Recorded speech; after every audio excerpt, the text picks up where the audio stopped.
आज के बंधुरा हाजिर हो गेছি दारुण पुष्टिकर एक खाबारेर रेसिपि निये। देखो एगुलो काँचा छोला, एगुलो भिजिए आमरा खेते पारी, खूब पुष्टिगुणे भरपुर। आबार एटा दिएও एक तरकारी बानाबो।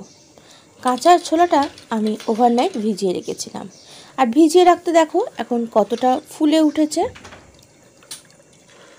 এখন আমি ভালো করে জল ঝরিয়ে নিয়ে একটা কুকারের মধ্যে দিয়ে দিচ্ছি। তবে কাঁচা ছোলা ভিজানোর সময় অল্প পরিমাণ খাবার সোডা দিয়ে ভিজিয়েছিলাম যাতে চট করে এটা সিদ্ধ হয়ে যায়, নাহলে কাঁচা ছোলা সিদ্ধ হতে একটু সময় বেশি লাগে। কুকারে সিদ্ধ করতে বসিয়ে দিলাম আর এদিকে গ্যাসের মধ্যে কড়াই বসিয়ে তাতে একটু দিয়ে দিলাম তেল। তেলটা গরম হতে তাতে দিয়ে দিচ্ছি ছোট ছোট করে কেটে রাখা ডুমো ডুমো করে আলুর টুকরো। আলুটাকে একটু ভালো করে এখন ভেজে নিচ্ছি।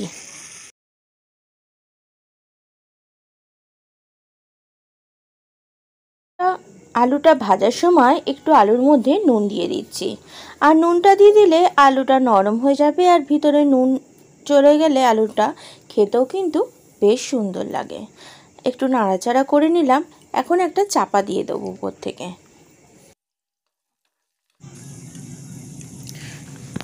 আলুটা ভাজা হয়ে গেছে, এখন এটাকে নামিয়ে নিচ্ছি।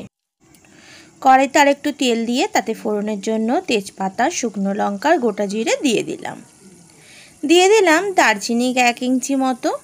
এবার একটু নাড়াচাড়া করে ভেজে নিয়ে তার মধ্যে দিয়ে দিলাম 1 চামচ মতন রসুন কুচো, আর তার সাথে দিয়ে দিচ্ছি একটা গোটা পেঁয়াজ কুচো,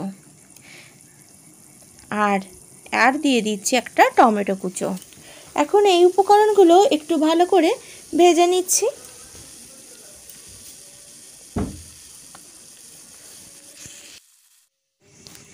একটু লাল করে দেখো ভেজে নিয়েছি। এখন এর মধ্যে দিয়ে দিচ্ছি হলুদ গুঁড়ো রঙের জন্য,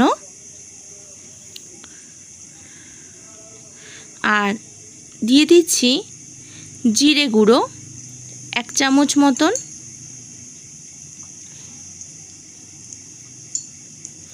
দিয়ে দিচ্ছি স্বাদ মতো নুন,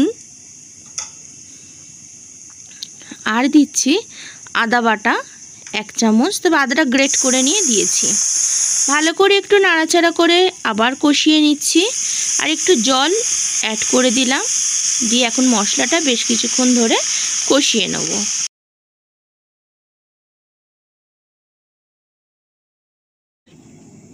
এখন এতে অ্যাড করে দিচ্ছি একটু গুড় মিষ্টির জন্য।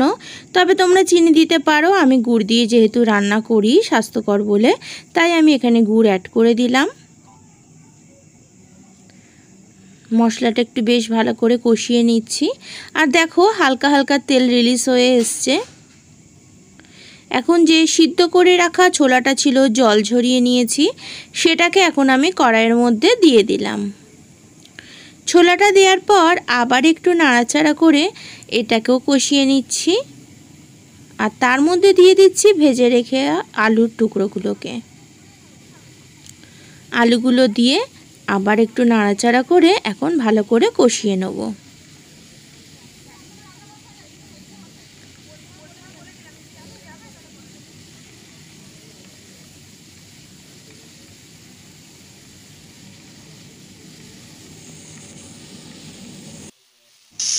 এখন বেশ ভালো করে কষিয়ে নিয়েছি, আর এর মধ্যে একটু গরম জল অ্যাড করে দিলাম।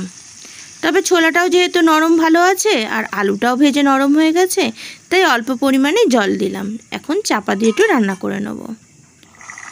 ঢাকাটা তুলে দেখাচ্ছি, দেখো এখন বেশ ফুটতে শুরু করেছে, আর আমার তরকারিটা একদম হয়ে গেছে পারফেক্টভাবে। এখন আমি একটা সার্ভিং বলে এটাকে নামিয়ে নিচ্ছি। তবে ঝোল ঝোল একটু রেখেছি তরকারিটা। তবে তোমরা যদি মনে করো একটু শুকনো আর একটু করে নিতে পারো। তবে এই রেসিপিটা খুবই উপকারী, পুষ্টিগুণে ভরপুর, আর খুবই কম মশলাতে আজকের রেসিপিটা বানানো হয়েছে। এটা আমি আজকের সকালে টিফিনে বানিয়ে নিয়েছি, আর যার জন্য এটা খুব বেশি মশলাও এখানে ব্যবহার করিনি। একটা স্বাস্থ্যকর রেসিপি, যেটা তোমার বাড়ির টিফিন হোক বা ডিনারে এরকম একটা রেসিপি যে কোনো দিন অনায়াসে বানিয়ে নিতে পারো। বাচ্চা থেকে বয়স্ক, অসুস্থ মানুষ সকলেই এইটা খেতে পারে, একটা স্বাস্থ্যকর খাবার। আজকের রেসিপিটা কেমন লাগলো অবশ্যই কমেন্টস বক্সে জানিও। আর ভালো লাগলে অবশ্যই চ্যানেলটিকে সাবস্ক্রাইব করে পাশে থাকা বেল আইকনটিতে ক্লিক করতে ভুলো না। যখন যে রেসিপি আপলোড করব তার নোটিফিকেশান সবার আগে তোমার কাছে পৌঁছে যাবে।